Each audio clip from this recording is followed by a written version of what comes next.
Firefighters battled a wind-driven blaze that swept through downtown Cohoes, NY, on Thursday. Skip DicksteinThe Albany Times Union, via Associated Press. A fire raged across 3 blocks in a city near Albany on Thursday after a man tried to forge a piece of metal over a fire in a barrel near his home, officials said. The fire destroyed 3 residential buildings and damaged 31 others in the city of Cohoes, displacing as many as 28 people, Shawn Morse, the mayor, said in an interview on Saturday. No serious injuries were reported.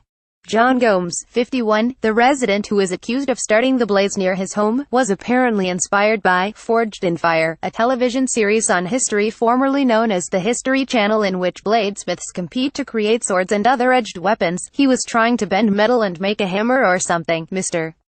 Morse told reporters on Thursday. But the winds were not in Mr. Gomes's favor. Gusts in Cohoes reached up to 30 miles per hour, and sparks quickly made their way to apartment buildings near the barrel fire. Mr. Gomes's apartment was among those destroyed. He was charged with felony counts of arson and reckless endangerment. He was arrested on Thursday and posted bail of $15,000 on Friday. He could not be reached for comment on Saturday. He's a father of 2. Christopher Ritchie, an Albany County public defender who is representing Mr. Gomes, said in an interview on Saturday. He's a hard-working plumber. And this is just a terrible, unfortunate accident, but it's not a crime. Tom Ross, the assistant police chief in Cohoes, told reporters on Thursday that the arson charge was for unintentional or reckless arson.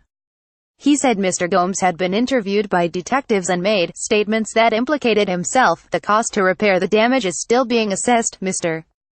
Morse said, estimating that it could be a few $1,000,000.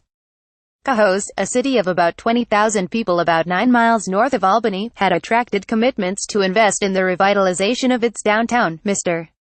Morse said, adding that the project would continue.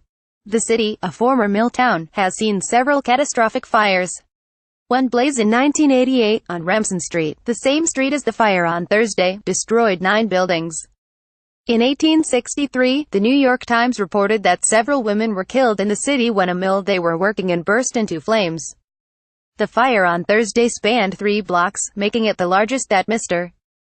Morse, a former firefighter, could remember. We often tell people we don't allow open burns in the city, and they often say, well, what's the worst thing that can happen, he said. Well, this open burn just cost millions of dollars in damage and has destroyed half of our downtown that we've worked so hard to rebuild.